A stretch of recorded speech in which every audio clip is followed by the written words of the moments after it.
welcome to another wonderful episode of Heard in the D. It's your girl, Simona Lisa the comedian, and my co-host, J Reed 313. As y'all can see, we still preparing. There's so many stories and so much stuff there's a lot going on. In the city, the news, the world. At some point, we got to realize maybe the world is crashing and coming to a burning end because it's so much hot, juicy, fire, crazy stuff. Everything you think could happen is happening right now, and it's not going away. November, what is it, 2nd, 3rd, 4th, whenever we do election, can't come fast enough. We got a lot of stuff going on in the world. It's been a busy year. So I know there has been talk about Kamala not doing interviews, but she has done an interview. We have a little clip of it. I am the best person to do this job at this moment. Vice President Kamala Harris making her case in an unscripted primetime interview. What would you do on day one in the White House? First and foremost, one of my highest priorities is to do what we can to support and strengthen the middle class. Side by side with her running mate, Minnesota Governor Tim Walz, the vice president outlined future plans and addressed her past policies. Do you still want to ban fracking? No, and I made that clear on the debate stage in 2020. I cast the tie-breaking vote that actually increased leases for fracking as vice president. So I'm very clear about where I stand. On the issue of immigration and record numbers of illegal border crossings, Harris blamed her opponent, Donald Trump, for the failed bipartisan border security bill. He told his folks in Congress, don't put it forward. He killed the bill. A border security bill that would have put 1,500 more agents on the border. Now that my girl out here and she's showing y'all that she ain't about no mess and she's standing on business, I'm gonna need y'all to put some respect on her name.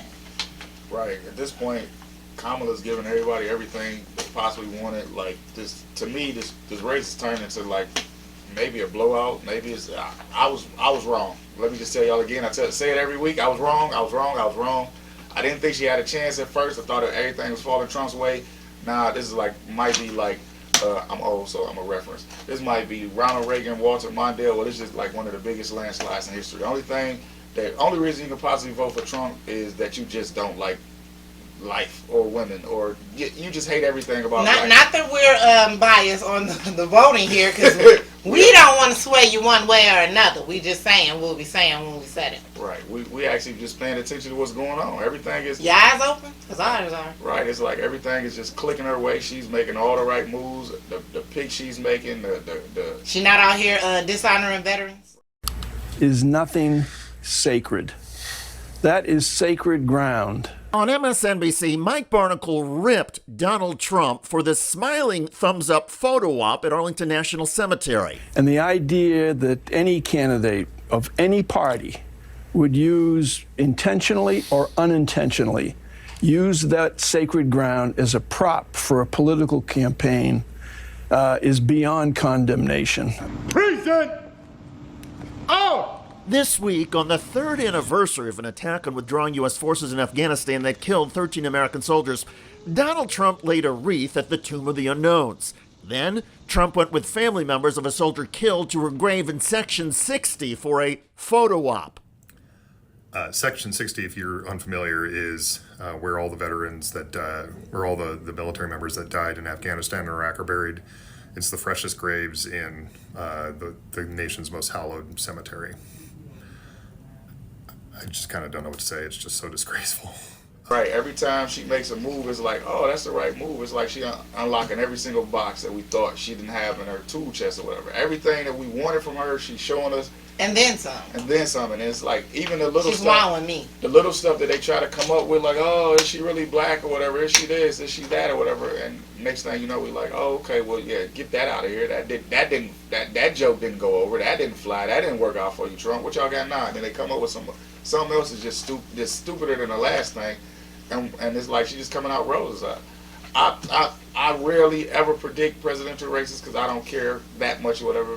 I care who runs the country, but it doesn't affect me that much because I live in Detroit. So, but this is a really swaying towards her. Like we said, we're not here to tell y'all who to vote even for. With two of the biggest haters anyone can have, Jaguar Wright, Judge Joe Brown, don't got no business hating on nobody. He got other stuff going on with his life and his marriage. But she even got the biggest of haters. You know, once Jaguar starts speaking on you, something must be going on good in your life. So yeah, she got a lot of hate. I think we have that video. Right.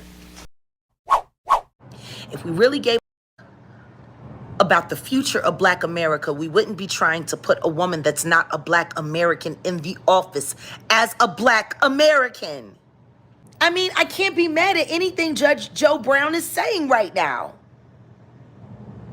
Joe Brown is telling the truth, and that's a Black man talking about a woman who is not technically a Black woman, and yet we keep forcing it and forcing it and forcing it. If we're gonna get a Black woman, then just go and get Michelle Obama.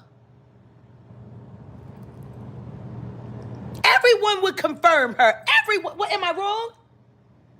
If we just want to just get a Black to keep the Obama administration intact so that the Democrats can keep America, then just get Michelle. Why do we need that everyone is saying away through politics? And again, just put some respect on her name. She gonna show y'all better than she can tell y'all. All the naysayers, all of the people that's throwing dirt, that's really surprising me. Y'all are really surprising me, because what other reason would y'all have to go against her? Yeah, and it'll be historic. I mean, when we think about, you know, what it means to the country, quite what it means to the world and as a whole, to have somebody, you know, I mean, we thought it was like a giant deal when Obama became president, which it was, but this is like twofold. I mean, you gotta, I don't want to say it like this, but it's the truth. It's like a double minority. It's a minority as far as, you know, her being a woman of color, and a minority is her just being a woman. Think about it, what? That's why Jaguar she really got me with that interview, because it's just like, really? Right.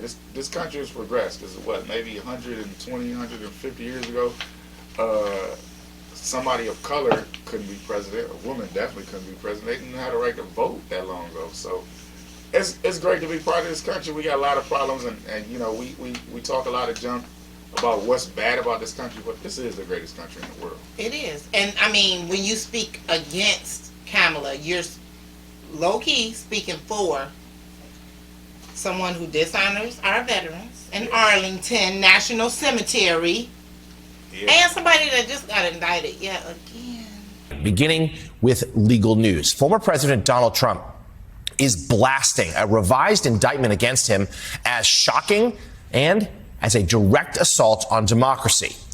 Trump fired off that response on social media late yesterday, just hours after he was indicted, once again, over his efforts to overturn his 2020 presidential election loss. That effort culminated in the January 6, 2021 attack on the U.S. Capitol. These stories is coming out about Trump is to the point it's so redundant and ridiculous that when I have a lot of times, you know, I poke fun, I poke the bear on Facebook and different social medias, and I tell people like how can you really vote for this guy? And it's never really like solid answers. It's almost always delusional answers, like, oh well, he's this and he's gonna give us money, you know, he's gonna do this, Donald Trump doesn't care this about 4 years. $1,000 not gonna hold y'all over for 4 years. Right. Them little bitty stimuluses, 4 years that we gonna be stuck in this mess. And I'm not even gonna lie, the last time I was nervous, the whole 4 years, like I was when I first enlisted in the Army. I was so nervous because we were under Bush. And I'm like, Lord, don't let them go to war. You gotta be cautious when you pick somebody that's quick to go to war. And I mean, if they already going to war on Twitter, come on now, you gonna put them in charge of missiles of mass destruction?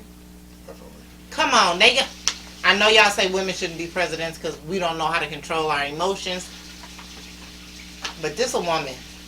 We got 2 women in this race. I'm just saying, the emotions are high. This individual does not miss an opportunity to feud with people on minute, small beefs. Okay, these are little beefs, and he take them. He run for the bait. Exactly. We gotta be smarter in what we decide. Now, whatever the choice may be, I'm gonna do my part. But whatever the outcome is, we're gonna all have to live with it for at least, I pray, only 4 years. Right. Only 4 years. Biggest thing I say is no matter what in this election, this climate, everybody go vote. Vote for whoever you want to vote for, but I think everybody should vote. It's very important this election year. Stand for something or you'll fall for anything. Now, we would not be human if we did not recognize an icon, a legend.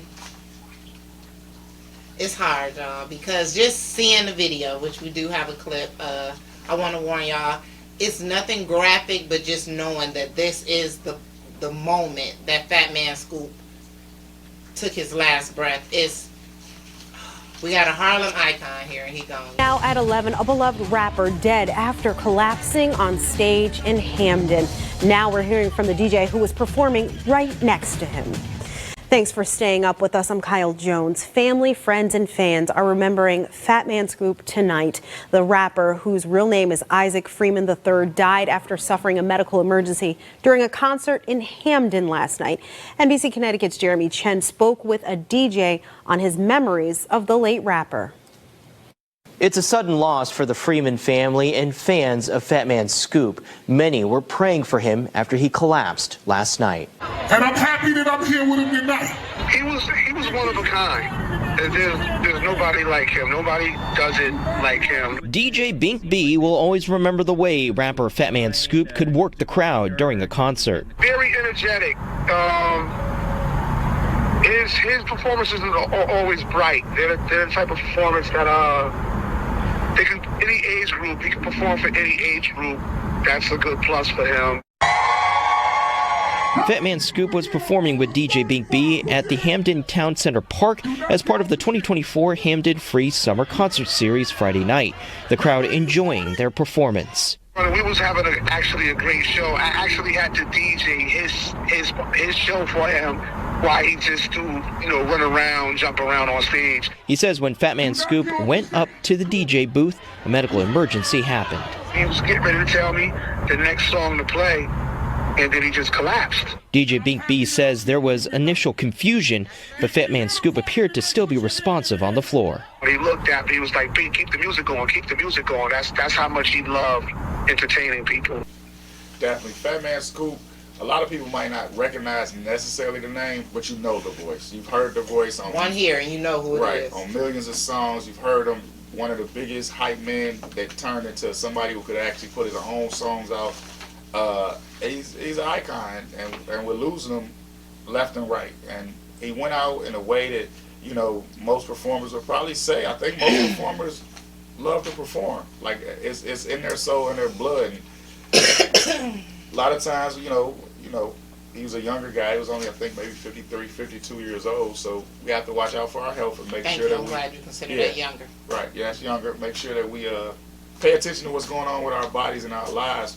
But it's definitely something that we got to acknowledge, and we have to give like our icons and our veterans and our genres, give them their flowers while they're still here to accept them, because he left a mark in hip hop that nobody can take away from him. And we lose them every year, and it's like, national media, the Grammys, sometimes they bypass our icons and stuff like that, and they just scroll over them or whatever. But we have to recognize these people, and they're very, very important to us. And shout out to Fat Man Scoop. I seen him perform live before. It was so much energy, and it was a great time to be alive in hip hop. Like, he's part of that 90s, 2000 era where hip hop was, I feel like, a little bit more pure. Everybody had their own sound. If you heard Fat Man Scoop or whatever, you knew it was Fat Man Scoop. And you didn't think he was anybody else. He didn't sound like anybody else. He didn't make songs like anybody else. Shout out to this hip hop too. I appreciate y'all, but there's too much of it to sound exactly the same. This guy, he was a trailblazer and a legend in his own right. Came from Harlem, New York, so we already know what Harlem do. So appreciate Fat Man Scoop. R.I.P. Yeah, definitely. Moment of silence for Fat Man Scoop. Okay, so with heavy hearts, we have a lot going on here in Michigan and a lot going on in the world. So we're going to talk about the assistant principal who got her eye knocked out of the socket just doing her job. That was it. We got the video. On Thursday, August 15th, during lunch, I heard our behavioral teacher call on the radio to administrators for assistance. When I arrived, the teacher and students were outside the classroom. One student was holding his head, having been assaulted by the student remaining in the classroom. I entered where the student was still irate and found the room ransacked with overturned furniture. I knew I had to be as calm as possible, and I spoke lowly and slowly so as not to enrage him any further. He picked up a chair and acted as if he would throw it. He finally did throw it at me, but I caught it midair. He picked up another chair to throw at me when another assistant principal entered the room. I used the first chair to block the second. He picked up a third and threw it at the other assistant principal, and I used that initial chair to block the one that he threw at her. After blocking the chair thrown at the other assistant principal, he threw a wooden hanger at me, but I couldn't stop it fast enough. The hanger hit me in my right eye and knocked it out of the socket. We all know teachers don't get paid enough. Okay, principals, teachers, they just don't get paid enough, especially to deal with a situation like this. An irate child. We got to do better, parents. We have to do better with raising our children. We have to do better with helping them with their aggression. I see a lot of inspirational messages on social media that says make sure you send your children off with warm affirmations and love. Like, don't wake up yelling at your kids. Even if they late, what is yelling gonna do? Y'all still late? Just relax, breathe, and try to promote positive energy so that they can carry that throughout their day. I don't know what was going on in this situation or in this young child's mind. They have not released the name, but I do know that it was a young man, a young male. So all I can say is we have to do better to promote positive and to make sure that our children are aware of their actions and the consequences. Yeah, at some point, like, it's really old school. It's really like home training. I teach my daughters, like, a lot of times it's hard for kids to really understand the concept when you're trying to tell them, like, you are supposed to respect adults and authority. And a lot of times, you know, with this way that the social media is, the way people are parenting, we see so many situations or instances where kids are going back and forth with their parents. So if they go back and forth with their parents, they'll definitely go back and forth with people outside of their own house. And it's just old school training, home training. Like, I was taught, you know, I grew up in the hood. I grew up in Detroit, east side, west side, both sides. And I was taught to even respect the crackheads. I mean, maybe not follow down their path, but you don't be disrespectful. And if they disrespectful adults are you, adults. They never differentiate. Right. I was brought up the same way. And they disrespect you, go get my father, my mother, have them. Adult to an adult is the only way that's going to be a victory. Right, yeah, because when we get in situations like this where kids feel like they need to put their hands on teachers or other students, like me, I'm a firm believer. I mean, I have my fair share of fights, but I don't really believe in fights and violence unless it's absolutely necessary. From the looks of this teacher, I don't feel like this teacher was a threat principal.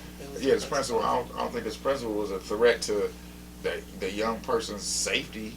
I don't think that principal was the type of person where the look of them, I don't think they didn't look physically threatening, because I feel like that's the only time, you know, when you should fight back, or you should fight when it's a case of self-defense. You have to defend yourself. Just punching the teacher because you're angry or mad is just madness. I believe they threw a hanger after throwing multiple chairs. So she blocked the chair. Because I saw the interview, she used, well, we all saw the interview now. She used one chair to block the other. And then a wooden hanger, I believe, is what actually knocked her eye out of the socket. Right. So that is very saddening. It's very saddening because as I'm older now, luckily I don't have many regrets because I didn't give any of my teachers that hard of a time. Now, I guess middle school, it's a whole nother story. We're going to X that out my history. But the other ones, I didn't give you all much of a hard time. So I don't feel bad now that I'm an adult and I see what teachers go through every day when I volunteer in my kids' school. One day you're going to grow up and you're going to regret the things that you did, because teachers are low-key heroes. If it wasn't for them, I don't know where a lot of you children would be. Right. Wrapping up that segment, at the end of the day, people parent your kids. It's the best thing you can do or whatever, because once you walk outside of those two doors at your house or whatever, nobody cares about them. So that ended just with the teacher being assaulted and being hurt. it could have actually really turned out a whole lot differently. Because if you're at the corner store, the liquor store, the gas station, the schoolyard, Yeah, those people not gonna lose their job if they Right. put their hands on you. exactly. So be careful, and everybody be safe. Okay, so speaking of children, now I cannot say that this was an unruly teen, more so an unruly adult, because we teach our children to respect their adults, but some adults abuse and misuse their power, which I think that's what this judge did. Check this video out.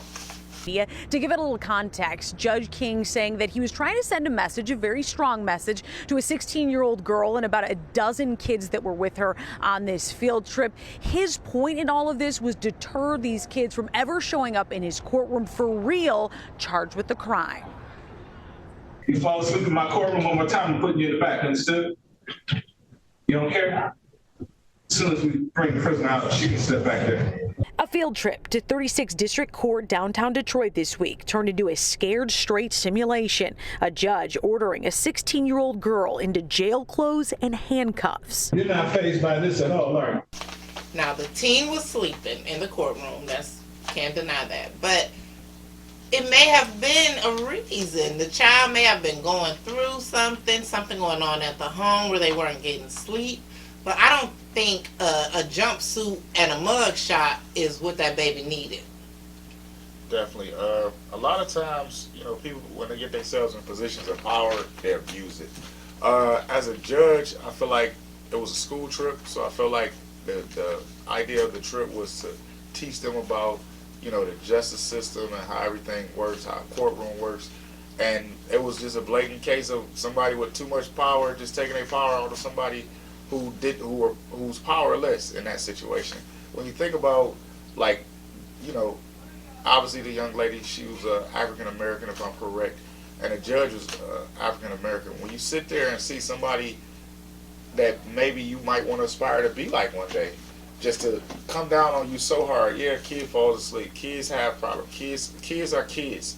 But take that kid from the position of them being a kid that's up under your watch to the point where you feel like you need to take them in the back, handcuff them, tell them you're going to arrest them or send them to jail and all that. That's just a blatant abuse of power. Because they didn't commit a crime. Right. There was no crime committed. Being a little maybe nonchalant, not paying attention the way they were supposed to. It's each one teach one. So from now on, that child is scarred when she thinks about a court system. She's scarred when she thinks about a judge. She's scarred even, in her interactions with, who knows how her interactions is with law enforcement or just a black man in authority. Like, she thinks maybe they might just take advantage of her in every situation possible. I mean, I understand a stern warning, maybe a talking to, maybe even eject her from the court. Like, you got to go sit out in the hallway if you don't respect this courtroom. But the jumpsuit and the cuffs and I think, if I remember correctly, the defiance, because I don't think he even thought he was doing anything wrong. I think he, even after they interviewed him, he showed no remorse. He felt like he had to teach her a lesson. And the lesson should be that we as adults over younger people, whatever, we should teach them how to get through situations like that. That's a situation where it was what we call a teachable moment. Yes, he missed an opportunity to teach that young person, to mentor that young child, and instead you chose to traumatize them. Right. I mean, it's like they say when people wake up, he chose violence that day because it had to be in his heart and his soul that, like, I got these kids coming here, and if they act up, I'm going to do this and I'm going to do that, because there's no way in my mind that I could possibly think that I will wake up as a judge and say, you know what, today is a day I'm going to just go handcuff some kids, because it had to be somewhere in the back of his mind, because I don't think any judge, I could not imagine Senate. I mean, it's like that's that field trip or whatever. So, we all work different jobs. So if they came to my job and I was to just discipline them like you would discipline an employee, because that's basically what he did. That's not even what could have been done to anyone else in that courtroom. Exactly. Whatever. Now, unless you have set rules, and these are just rules. These are not laws. What sends you to jail is breaking the law. You show this child that what sends you to jail is whatever I say will send you to jail. Right. And that has defeated the whole purpose of our legal system, because even though you are a judge, you are not the jury and the sentencers and everything all in one. You're not all of that, especially if someone has not committed a crime. So that was a blatant abuse of power, and that's why the family did file a civil rights suit against you, Judge Kenneth King. And you deserve that suit, and you deserve to lose, and you deserve to have to think about what you did and the trauma that you caused that young child, because I'm sure you would not have wanted anyone to do that to you or your children.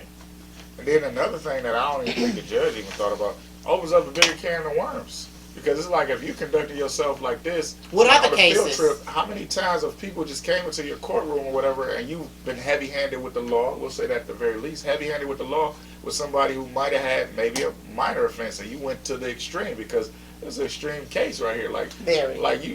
So if I'm just someone in court, and I've been to court before, and I've seen judges talk. I've had judges talk crazy and reckless, and I didn't go to jail or anything like that. But it's a certain level of respect that we as human beings need to have for each other at all times, period. And I don't think he had a respect for her. I don't think he had a respect for himself, to be quite honest. Or his position. Or his position, the state of Michigan, whoever. I'm not sure if it's... That was here in Michigan. I'm not sure if it's an elected position or not. But somebody, if he wasn't elected, he was appointed, and he let every single body down. He let everybody down. It went viral, so people, Michigan and Detroit we got enough problems as it is, rather than people looking like, oh, this is what Detroit courts are like. Like, these are the kind of shenanigans that they got going on. It's not just Detroit, it's Michigan. I remember having some traffic violations and having to go through referee court. And just during my time going back and forth, I dealt with, it was one particular judge, and I promise you, if this judge got a domestic violence case, every case after that was judged under a different thumb. Right. Versus the good mood she was in before she got, and it depends on the domestic violence case. Because if the defendant was willing to press charges, or if, the prosecutor, whoever was willing to press charges, and the plaintiff or whoever was with it, the judge was happy. But if that young lady was sitting there saying, he ain't hit me after the police report, she was angry. And every other case got judged harshly after she was upset. And I'm like, as women, maybe we should rethink some of the jobs that we have, because if we can't put our feelings aside and our personal issues aside, like whatever that judge had going on, Judge King, I'm like, maybe he was just deciding that day, you're going to put some respect on my name. I get pushed around and beat down, and you projected a lot of what you were already going through in your life on that young child, and you have to understand that when you do things like that, it causes long-term drama. You had a bad day or a bad decision, but it causes long-term trauma for the person that was your scapegoat. Yeah. Hopefully it gets resolved, and hopefully it's a learning lesson for everybody involved, that it becomes, hopefully, like you said, maybe not something that traumatizes that child forever, because that's a child forever, and hopefully they can work through it. But I just hate because I've grown up in a community, so I remember as a kid, as a 12-year-old kid, having a police officer stop me and my friends and stretching us out. And I don't know if people know what stretching you out is. It's like when the police get you, they pat you down, throw you all against the wall, kick your legs apart or whatever, and talk to you crazy.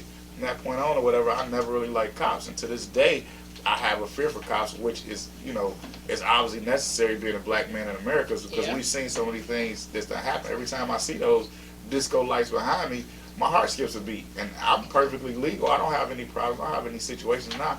But I know that somebody in that position of authority will or can take advantage of me being somebody who don't have that kind of authority. And we got to stop that. And then the worst part to me about this whole situation, it's a black man and a young black woman. And these are the relationships that we need to cultivate to have to be more positive. And this is just negative. And I just feel bad for everybody involved. Yeah. It's been a lot of negative things going around. Like, we have to talk about the driver. And I'm a comedian, so I'm going to try my best to be serious here. But I do want some of this chicken. So there was a driver. One guess before we get into it. Where did the chicken come from? It was crispy, crunchy chicken. It had to be from the gas station. I love crispy, crunchy chicken. Or Popeyes. Have you had... No, stop. See, we got to stay focused here. We focused. So the driver was eating the chicken. It definitely And he wasn't churches. 'Cause rear churches won't ends. make you crash. Churches No. won't make you crash. Maybe the grease. If you ever had that, back to the story. All right, let's go. Okay. Driver eating chicken rear ends a Michigan State police officer. We got the video. Don't drive and eat chicken wings. A 73-year-old man found himself having to apologize to a Michigan State trooper after bumping his squad car in Detroit while he was chowing on those wings. The fender bender took place on Wednesday afternoon on the Lodge Service Drive near West Grand. No one was hurt and there was only minor damage. The driver was given a ticket and hopefully learned the lesson about distracted driving. Nah, again, that was some good chicken. I want some of the chicken. Right. But we gotta pay attention out here. Like what? Where is the nah? We just gotta pay attention. I'm not even gonna go into none of my jokes. We just gotta pay attention. Definitely. You gotta be careful out in these streets, especially when you're in cars going 60, 70 miles an hour. You almost unalive somebody for a piece of chicken. Right, Michigan State Police, I respect them. They do a great job. And they have one of the deadliest jobs, I believe, because, most of their stops are on the freeway. So you got all this traffic coming at you so fast, and you're trying to enforce the law, make sure everybody else is safe, and you putting yourself in a position where you're not safe. So hopefully, that worked out good. I mean, but, chicken is chicken. I've been there before. Trust me, sometimes. 2 o'clock in the morning, you get that order of wing dings and chili cheese fries. You can't wait till you get home all the time. Silly. Now, I do want to say shout out to the Michigan police that were in Novi last night. There was a shootout at the Michigan State Fair. Now, I was there picking up my children, my son and my grandchildren. They were at the state fair, and there was so much going on that they were ready to leave, and the Uber couldn't find them because there was so many people and just so much going on. So I was like, I'm gonna go on down there and pick them up. And the police were there so quick. I never even knew that there was shooting going on. Michigan State Fair is over for this year, but the mark of what happened out in the parking lot remains for 2 Detroit families, one of which lost a 14-year-old boy. It's an unfortunate thing that we're seeing more and more. Teens settling beef with a gun. You're looking at the masses running from gunfire at the Michigan State Fair Saturday night. Novi police say 2 groups of mostly teens were fighting inside the fair, and then it turned physical outside in the parking lot. One teen, or a male in their early 20s in one of those groups, started shooting, hitting and killing a 14-year-old boy and injuring his friend, also 14. I heard the noises, but I'm thinking that's them breaking down the equipment. The state fair was closing. But as I'm leaving the parking structure, I see fire department, police, EMS, Novi police. Y'all were on it. So big ups to you all. 4 were shot. I don't believe that there were any fatalities. I do remember that there were 4 shot. Okay, so there is 1 dead. Wow. And I can only imagine what would have happened had they not showed up as quickly as they did. So I do want to say Novi is a great place, safe place. Don't let this discourage you from going to the state fair. And they have a circus. It's a lot going on down there. It's just as it used to be when it was on state fair ground. Right, yeah. Shout out to the quick police response, because things like that in those situations, you need the police there to try to get whatever situation in order as fast as possible. A lot of times when I talk to people, they're like, oh, I hate the police, or whatever. You hate the police till you need the police. Because at that point, you want situations to be handled and taken care of. And trust me, like I said earlier, I'm a little wary of the police. But in situations like that where you want everybody to be safe in situations, you be like, whoo, thank y'all for coming. But when they behind your car and your tags ain't good, you be, why you here? Right, like go solve a real crime. Thank y'all for showing up when we want y'all. This ain't a real crime. Like, I just owe the state of You be like, it's somebody killing somebody somewhere, go get them. Right, go get them. But yeah, happy that they were able to keep it, as calm and try to get things together as quickly as possible. But, people don't kill. Guns don't kill people. People with guns kill people. So at the end of the day, we got to be more responsible.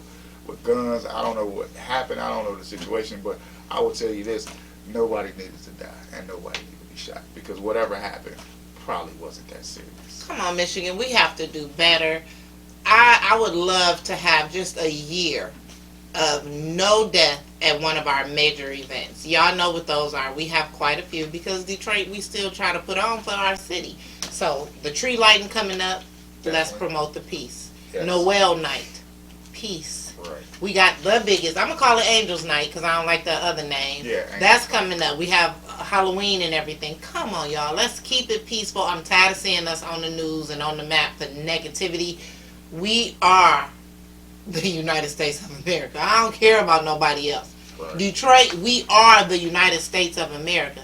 And when I say I don't care, I mean the state. I love the people in them, but as far as we are, Michigan, we are the United States of America. Okay, everybody and their grandma sing and talk about Detroit. Let's give them something better to talk about. Right, because I want to see Olympics here before I die. At least give me the Junior Olympics, something or whatever. We got the structure, we got the space. I'm gonna need you to make it to 200. We're in the hay. Because that crap only comes, not crap. That beautiful event only comes every 4 years. I'm gonna need you to make it to 100 for me, bro. Atlanta is going to LA in 2028. Well, we just had the draft pick. That's what I'm saying. And we had a Super Bowl. Super Bowl. We had the draft. Bigger things are coming, Detroit. They just gotta know they gonna be safe. Y'all gotta put the pum-pums away. Put them away. Put the pum-pums up, okay? Right. Let's hug and love on each other. Definitely. Unless we see Venezuelan gangs or whatever, we'll get into that. Okay. So, Detroit, we are going to try to be as sensitive and as censored as we can with this topic. But all I can say is we have to start. When the moment you decide you want to live in your truth, that's when you got to start telling the truth. I know y'all don't want to hear it. I know who am I to tell y'all what y'all need to do. But this case right here is telling me that the truth has to be told. Now I want y'all to watch this little clip of these little details. But I do want to give a moment of silence for Asia Davis. Asia Davis. Moment of silence for Asia Davis. She was kind, she was loving, she was kind, she fed animals, she always stopped and helped homeless people. Julissa Abad lost a best friend when 34-year-old Asia Davis was murdered 9 months ago. Her body found at the Woodward Inn located in Highland Park. She was murdered tragically and coincidentally on the first day of Pride Month, June 1st of 2023.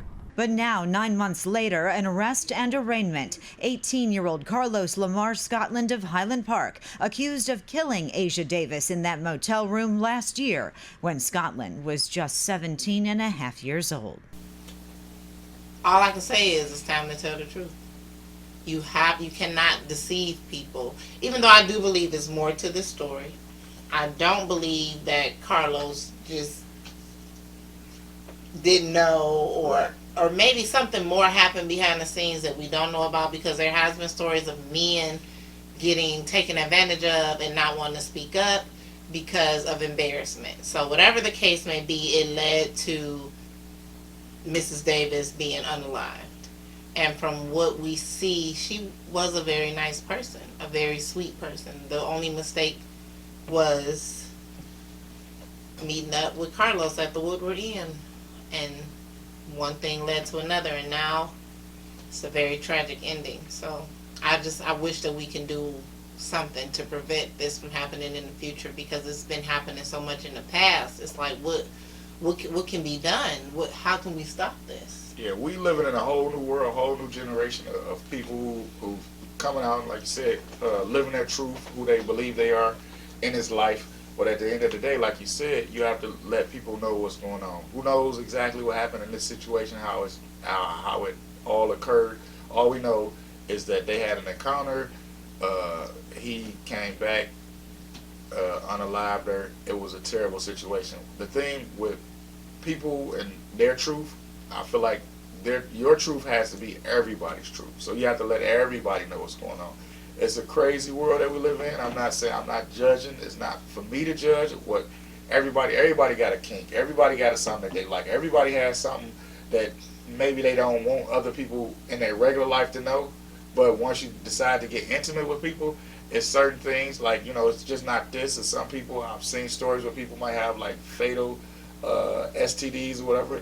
Those situations you have to tell people. You have to let people, you have to come clean and let people know what they're getting themselves into. Even if it's not fatal, an uncurable STD. Exactly. Because there was a young lady on social media saying that she was spreading herpes around. Right. So it's situations like this where, you know, you have to let people know what's going on with you. And in this case, obviously, this was a person that was transgender. So if this guy did or didn't know, or maybe like we mentioned, maybe he did, and maybe he had regrets after things happened. But in these situations, people need to just come clean to begin with and make sure everybody is a consenting adult, everybody knows what's going on, everybody's comfortable with the situation.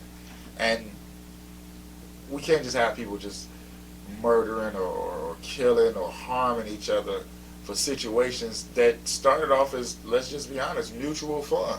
Like I presume both people went into this situation to have fun, have a good time between two consenting adults, and it just quickly went left. And we hate for good people to have bad situations and bad endings to their lives, and they leave behind. His life is ended. Her life is ended. Yeah.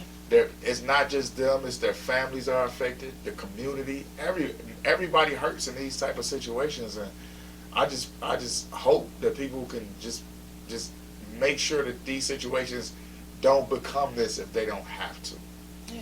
There's nothing that I can do to convince you to tell everyone your business, because it's no one's business. If you want to live in the closet, if you want to keep your secret, that's your choice. So what I will do is appeal to people like Carlos and say, what's the point if you're going to end up in a situation where now this is your only choice? Men will be your only choice.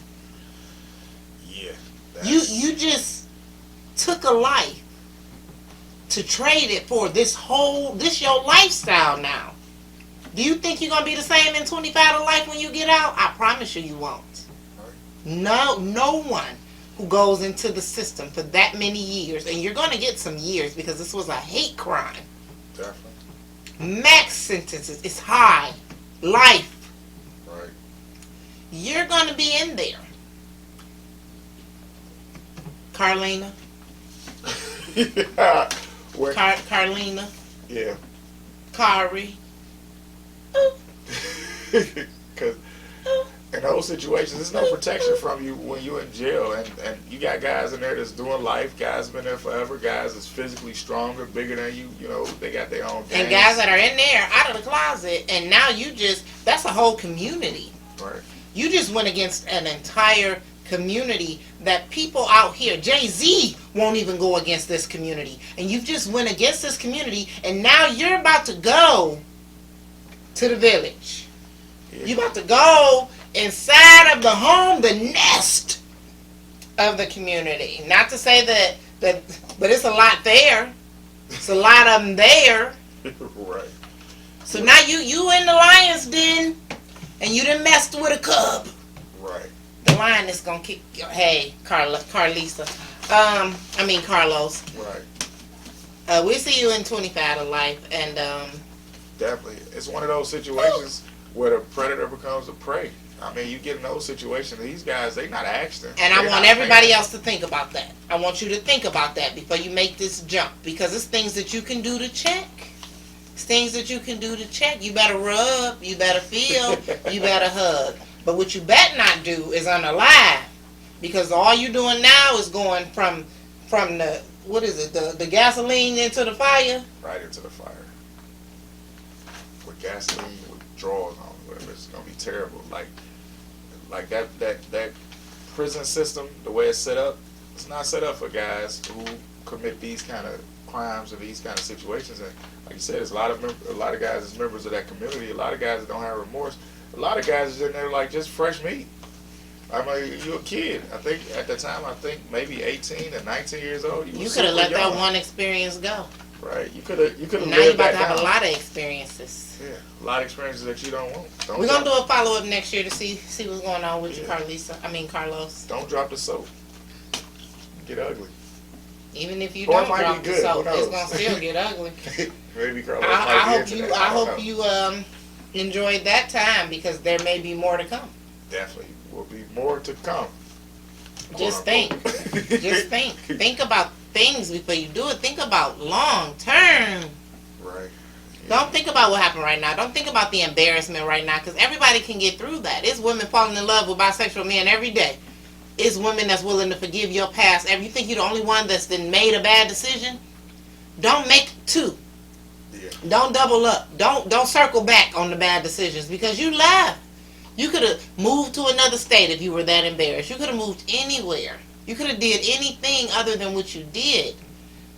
And that's what you the end result is very tragic. And it's just sad. It's just a terrible story. Very. R.I.P. Asia Davis. You deserve better. I definitely agree. Now, when it comes to relationships, this has been an argument for so many years. I remember as a child wondering or hearing my older parents or older family members argue about at what age should a young man stop hitting a woman. So this mother decided to just clear it out for all of us in saying women, and I agree with her as far as saying women don't hit men. I'm never going to say it's okay for a woman to hit a man and expect for him to not hit her back. Now, it's a lot of men that won't do it. But as a woman, don't expect that is all I'm asking. Don't expect to put that energy out and for it to not be returned. And that's what I hear her saying in this video. I don't give a damn if you're a damn hitting shit. I don't give a damn if you're a woman, you got a business putting your hands on a man. If that man knocked the shit out of you because you didn't hit him, okay. So you feel like That's if a woman hits a man, she deserves to get beat? If you saying that. I say beat? But I'm just saying, no, because a man is a man has more strength than a woman, so that's why I'm saying that. She know that. She knows that before she go hit But what that if damn she man. full of emotions and she hit the man? Okay, then he gonna be full of emotion and knock this shit right back out of her. And you think that's fine? That's what's gonna happen. And you think that's fine? I got 2 boys. No, you think that's and fine? I love them because I birthed them. I bought them here. But honey, if you putting your damn if the woman putting their damn hands on you and knock the shit out of you from out of nowhere and you hit her, I tell her, you hit my sons. Okay, keep your hands off of him because I done told him not to be hitting on women. But I also told him to let no goddamn woman hurt you either. Definitely. Now, my co-host brought up another incident, so we're going to show y'all both videos. We showed y'all the other one, so we're going to show y'all this one. And in this video, we don't have all the facts. Right. But from my understanding, this was an instance where a man is reacting to what was done to him by a woman. Women, we got to do better. Just crashed into that. Oh. Watching that girl? Yeah. What is? Oh.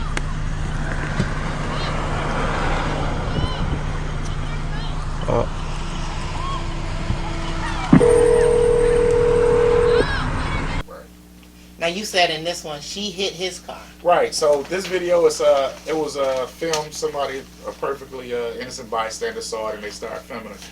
A guy was in a car. He was with a young lady, probably his new girlfriend, and his ex-girlfriend pulls up behind him, sees him, chases him or whatever, smacks into him, hits his car because she sees him cheating or whatever she perceived to be. As you seen from the video, it's pretty graphic or whatever. And I guess the idea was for her to crash and push them into grass shit. So, you know, that becomes a whole crime in itself. Oh, yes, this happened in Detroit. Right, so it's a crime in itself. But as we were saying, like... Oh, yes, that's attempted vehicular manslaughter. Right. But his reaction was so over the top, it becomes, it's like, what, like we said, at what point do we say, is it a reaction or overreaction? Me personally, I feel like it's an overreaction. I feel like by the time that he got out the car and him and his passenger were safe, they could have just let the situation go through the proper authorities, try to get things taken care of that way. Because if you're a man and you see a man punching, because we saw the video, it's very graphic. You see a man punching a woman, your mindset is not, oh, what did she do? What just happened? What's going on with the scenario? You see a you man want to help her. assaulting a woman who could be your daughter, your mother, your sister, your cousin, any female member of your family. So your first reaction is, I'm going to go protect. And that situation could have ended very badly for him. And even though technically we could say he was in the right, we can technically say that he was in the right because somebody just assaulted him with a 5,000-pound vehicle, and they tried to kill him, and they tried to push him and run him off the road and do this and that. But people don't look at situations like that, and you have to be mindful of those situations. So when you look at stuff like that, we think it's one way, but it could be the other way. But things happen in real life, and we don't always have time to think them through. But this guy, I mean, if you read through the comments, and we posted the video, you read through the comments, there's so many guys that said, oh, if I would have been there, it would have ended tragically for him. And let's just be honest, if it would have happened on 6 Mile and Gratiot instead of 10 Mile and Gratiot, no, that would have been a whole different scenario. We might be reading an RIP for him, because I know Detroit, I know. And it was not in Detroit, it was in Michigan, but not in the Detroit area, because in the Detroit area there are a lot of melanated urbanites, and I can say that they will come to the aid of a defenseless woman, and in this instance this young lady was very defenseless. She was. This is a grown man. This is a man 6'3", 100, 200, and I mean, he was 215 pounds. This is a big guy. This is not a little guy. It wasn't a fair fight at all. So, and if I'm in that situation, I see this guy, whatever, who knows, I might just clip him with my fucking car.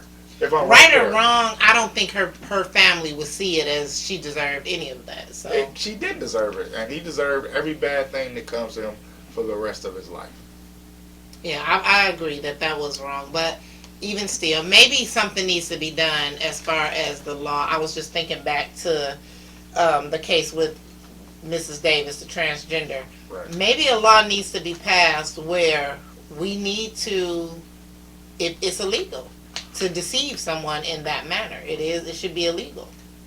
I think so. I know it's illegal if you have a deadly disease and don't tell people. Yeah, I think so. If you don't have like a record where you text this person this, or you let this person know, like, hey, this is how I am. Right. I literally know a guy right now that only dates single moms. He lives in Atlanta, and he only dates single moms because he like, if you're a single mom, then you obviously birthed the baby, so you obviously were born a woman. I'm not sure. And it is hard to tell because, baby, they are nice beautiful, beautiful. The makeup, the illusions that they put on, or the surgeries that they've had. Oh, baby, because I admire beautiful women, and I admire a lot of them, and I'm like, I don't know the difference. I've seen a lot of videos, and I saw one video interaction, and we'll clean this up, and the guy was like, I mean, the transgender woman was like, oh, you know, I was born this. The guy was like, oh, nah, baby, you this, that. She's like, man, I just told you. And it just like, I was like, I see it now. Okay, because before I didn't see it. So everybody just be careful. You ain't my friend. You is my enemy. That's that Shamar song my kids listening to that. I see my enemies when they cross me. That song. But yeah, we have to do better with keeping our hands to ourselves, ladies. For sure. Everybody does. Now y'all know this is super serious. I was driving back in from St. Louis because I do my comedy. I was out in St. Louis and Indianapolis promoting comedy. And as I'm coming back, I see this big old billboard up here in Michigan that says, if you see it, squash it and report it. So yes, these funky, crusty, dusty mosquitoes is out here spreading what's now. So, yo, we got to do better. I got to bring the energy because Jay be flat sometimes. He be like, yeah. So I got to be loud and a little rah-rah for y'all. But yeah, this what's now. If I see it, I'm running. It's some funky business. So, and you have to report it, they said. It's a certain type of mosquito that they're also looking out for, but you have to report these mosquito sightings. It's a lot going on here in Michigan. I don't know what to tell you. Nope, not me. West Nile, bird flu, all these things, whatever. I don't want no parts. I'm not squashing them, not killing them, not reporting. I'm just leaving. If it's a bug that can give me a virus that potentially gonna kill me, what was the other one? Zika virus. Remember Zika virus, where you get the Zika virus and your baby come out with like a little head like Beetlejuice or something? Oh yeah, I'm not having. I don't want no parts of that. So babies. Yeah, you having more babies? No, the factory is closed or whatever. Any woman that y'all trying to get child support from me, good luck with that or whatever. Blanks, all of them. You'll be surprised though. The vasectomies come undone more than the getting your tubes tied. So you might have a little J out here somewhere. Oh no, on the way. No. Unless he on his way to the NBA or baseball or something, whatever. I don't Okay, know that Shaq's kid. dad. I don't know that Okay. kid. I come through when he's 23. Like, oh, you look just like me. What's up, fam? I always wanted to see. Yeah, but yeah, definitely be on the lookout for these kind of things. It's a crazy world. Like, I've seen videos online where they just spraying like the mosquito spray and all this other stuff. I think I don't know if I mentioned on this podcast before. Bill Gates, somehow he's always at the forefront of these kind of things. He predicted the whole pandemic that we had. He also got like a big mosquito farm factory where they reverse engineering these mosquito things in New Orleans, and they sent them out, and we went from like having almost no cases of West Nile to all of a sudden we decided to jump into it. Now we got another epidemic. Now, I'm not going to lie, I made a lot of money in the pandemic. So, Bill Gates, if you want to put more money in my pocket, I might be with the shit. But no, for the health of the nation and the health of the people, no, we don't need those kind of things. And if you do see something and you notice you got maybe an infestation or you see those kind of bugs, I'm not sure what they look like, but we send it out. Definitely squash it, kill it, and report it, because a lot of people, they won't survive it. A lot of people will die, just like the pandemic, like it preyed upon the weak. So, you know, everybody, we got elderly people, people that's maybe overweight, people that's got any kind of medical issues, and it seems like when we have things like this come, they're the first people to go out. Kids too, so we want to protect everybody. So yes, protect those that can't protect themselves against such a deadly virus. Be careful. I don't know what really we can do. Put some off on. Except for the gang members. Let them have what's now. Yes, wait. What was it where they was taking over the apartments? So, in Aurora, Colorado, Venezuelan gangs, you know, we've had migrants and people, illegals in the country have been like a big story during this election year or whatever. Donald Trump and Kamala have been talking about this both. It's a huge thing. So, in Aurora, Colorado, old school clip right now, Nino Brown style, New Jack City style. They took over 2 apartment complexes where basically if you lived in a complex, you either got down with them or you became a prisoner of what they're doing. They run around. We got a clip. You'll see the clip. It is a situation in Aurora involving Venezuelan migrants that's been brewing for months. With every verifiable fact, there has been some misinformation and rumors. Well, tonight, we have new information on what we've learned is happening inside an apartment complex. This video has been making the rounds online since yesterday. Shows armed men walking through a building, knocking on doors, then entering an apartment. A former resident and at-city council member tells us these men are part of a dangerous Venezuelan gang, and their numbers have been growing steadily because of the crisis at the border. The apartment complex is at 12th and Dallas and Aurora.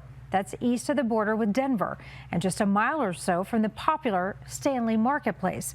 They're just taking over the whole building. The landlord went to the the local police, FBI, U.S. Marshals. Is almost nothing that they can really do right now, because, you know, when you have communities like that that's being governed by illegal activity, like the response time is so slow, and then people can hide because they can go in different apartments. Like, people are actually moving out of apartments, and the criminals are just moving and taking over apartments, not paying rent, terrorizing everybody, running around with guns, just doing whatever they want. You would never imagine something like this will happen in the United States of America, because, you know, we're a big police state.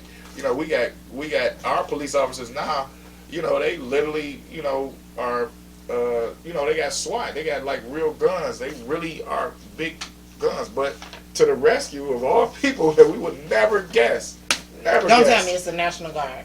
Definitely not the National Guard. The Army Reserves. Not the Army Reserves. The Marines. Definitely not the Marines. When I tell you, it's the Hell's Angels are coming to the rescue. They're coming from all over the country. If you see a bunch of bikes with a bunch of dudes with long hair and bald heads at the top. And guns. And guns, that's the Hell's Angels. And they say, no, not in America or however they said. You know, they look crazy, whatever. But at times, like you said, we need some kind of vigilante justice, and we need people to keep... said that. Y'all thought Sons of Anarchy was a joke? No. Hell's Angel, they not playing. And I'm praying for you guys. I hope your guys and your gals, I'm praying y'all get down there and restore justice, restore peace, and make sure that people can live in peace. So, go ahead, Hell's Angels. Do your thing. I wish I was just called Angels. Right. But whatever. Angels. Heaven's Angels. Right. But hey, sometimes you need that name to let them know, put some respect on it. We on our way. So any other biker groups, if y'all can reach out to them, if y'all got some pums, go on, help out. You know, do what you gotta do. Everybody get in one of them big old 18-wheelers. Put your bikes in there, get there, roll out, pum. Take care of that. Take care of that. Pum. Get your kids out the street because they about to come pum over there, and they about to restore some order. Because don't get no ideas. Cause this ain't the place. Right, exactly. We have pums of our own. Come knocking on my apartment door. It's gonna be a problem. Everybody in the club getting tipsy. Right, you're gonna wind up on a t-shirt.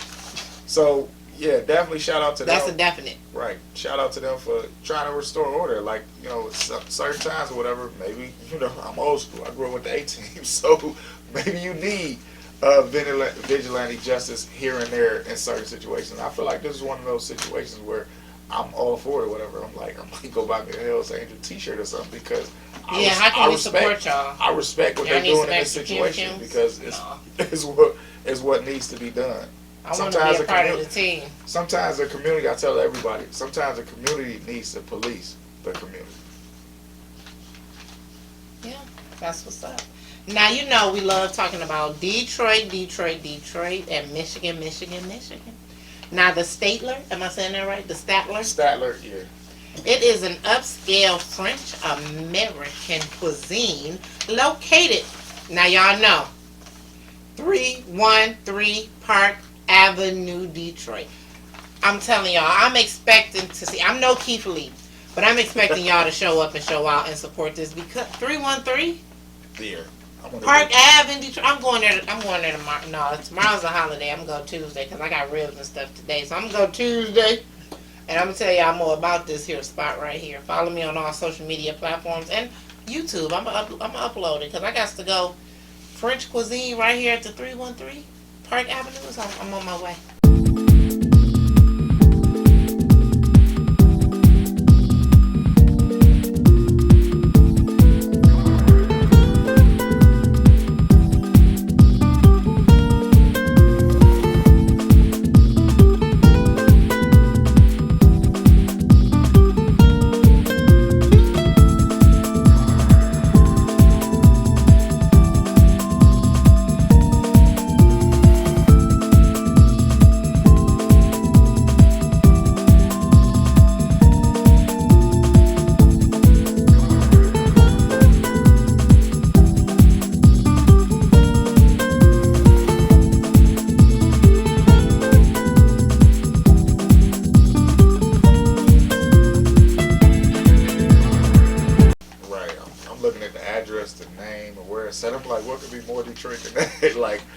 It's the perfect place. Sounds like a great place to go. Everybody knows I love being downtown. Y'all should have been called the 313 Statler. Exactly. So it's one of those places that let's go support them. Like I love the way downtown Detroit and the whole city is starting to become it's thriving because it's not just downtown anymore. You know, you can go up and down that Livernois corridor where there's a lot of nice restaurants, bars, and shops and places it's lovely to walk around. And you can just enjoy yourself. Like coming from somebody who's been in Detroit their whole life or whatever, it's amazing to me.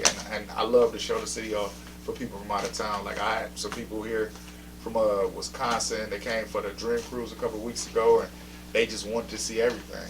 And downtown is really lovely. And now. before, I couldn't show them everything because we didn't have everything. But now we do. Now we got landmarks. We got great restaurants. We got great walkable areas, which is one of my favorite parts of Detroit, where you can just literally go downtown and you can park your car and you can just walk the whole area and you're fine. So ride a bike, catch a what's our what? The new Amtrak thing they put up. The Q line. Yeah, the Q line. I couldn't think of it for nothing. You can take scooters all over the place. They got the guys with the little bicycles. You can jump on the back of there. So many places to see. Those little beer things too. They pick people up. Oh yeah. So it's a great time. It's a time to be in Detroit. I really appreciate, really love it because no matter what, there's always something nice and something happening going on in Detroit. Yeah, and we are self-proclaimed the heart of the United States of America, so it's a great time to be here. I self-proclaimed us that. But I'm your girl, Simona Lisa from Herd and the D. It has been so much fun catching up with you guys about everything that's been going on through the week. J Reed 313. so happy to be here or whatever. It's amazing to be able to talk so much about the city. I really like the fact that we have, we obviously heard in the D. So we Detroit centric, so we got a lot of Detroit stories, but most of the stories from Detroit are positive, and I really like that. And I really like that for us, just to be able to talk about so much about the city, because so many people for so many years, if you said Detroit, it was always a negative connotation with it, but now it's like we on the up, like we are the Renaissance city. We are the heart of the United States of America. I don't care what nobody say.